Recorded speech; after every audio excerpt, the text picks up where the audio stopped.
மக்களவைத் தேர்தல் முடிவுகள் வெளியாகிக் கொண்டிருந்த போது காங்கிரஸ் தலைவர் மல்லிகார்ஜுன கார்கே, முன்னாள் தலைவர்கள் சோனியா காந்தி, ராகுல் காந்தி ஆகியோர் செய்தியாளர்களை சந்தித்தனர்.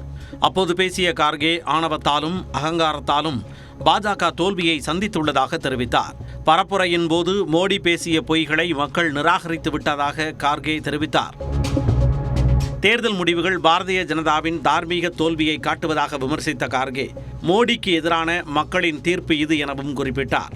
ஆட்சி அமைப்பது குறித்த வியூகத்தை தற்போது கூற முடியாது எனவும் மல்லிகார்ஜுன கார்கே தெரிவித்தார். जब तक हम अपने अलायंस पार्टनर से बात नहीं करेंगे और जो नए पार्टनर हमको जुड़ने वाले हैं उनसे भी किस तरीके से हम बात करके अपने को मेजॉरिटी बना सकते हैं वो देखेंगे. सारे स्ट्रैटेजीज अगर यही मैं बोलूँगा फिर मोदी जी होशियार हो जाएंगे. इसलिए தொடர்ந்து பேசிய ராகுல் காந்தி, எதிர்க்கட்சிகளை நசுக்க பாஜக பல வழிகளிலும் பல முயற்சிகளை செய்ததாக குற்றம் சாட்டினார். பாஜக தங்களை எதிர்த்தவர்களை சிறைக்கு பின்னால் தள்ளியதாக குறிப்பிட்ட ராகுல் காந்தி, எதிர்க்கட்சிகள் அமலாக்கத்துறை, சிபிஐ, தேர்தல் ஆணையம் போன்ற அமைப்புகளுடன் போராட வேண்டியிருந்ததாக கூறினார். வரும் நாட்களில் நாட்டு மக்களின் நலனுக்காகவும் அரசியல் அமைப்புக்காகவும் காங்கிரஸ் கட்சியின் போராட்டம் தொடரும் என்றும் ராகுல் காந்தி தெரிவித்தார். ஆட்சியா எதிர்க்கட்சியா என கூட்டணி கட்சிகளுடன் ஆலோசித்து முடிவு செய்யப்படும் எனவும் அவர் கூறினார். We are going to have a meeting with our partners, the India Alliance partners, and these questions will be raised there and they will be answered there.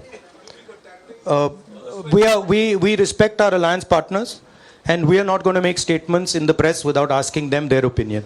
உத்தரப்பிரதேசத்தில் இந்தியா கூட்டணி வெற்றி குறித்து பேசிய ராகுல் காந்தி, அம்மாநில மக்கள் அரசியல் நிலவரத்தையும் அரசியல் அமைப்பு சட்டத்தையும் புரிந்து கொண்டதாக தெரிவித்தார்.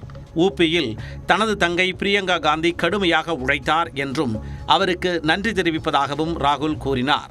और इसमें यूपी में एक और बात मैं बोल देता हूं, एक और बात यूपी के बारे में बोल देता हूं, इसमें मेरी बहन प्रियंका गांधी का भी काम है जो यहाँ पीछे छुपी हुई है. இதனிடையே மக்களவைத் தேர்தலில் பிரதமர் நரேந்திர மோடி ஆட்சி அமைப்பதற்கான பெரும்பான்மை கிடைக்காதது தனக்கு மகிழ்ச்சி அளிப்பதாக மேற்கு வங்க மாநில முதல்வர் மம்தா பானர்ஜி தெரிவித்துள்ளார். பெரும்பான்மை கிடைக்காத மோடி பிரதமர் பதவியில் இருந்து விலக வேண்டும் என மம்தா கேட்டுக் கொண்டுள்ளார். ওনার ইমিডিয়েট প্রধানমন্ত্রী থেকে রেজিগনেশন দেওয়া উচিত, কারণ উনি বলেছিলেন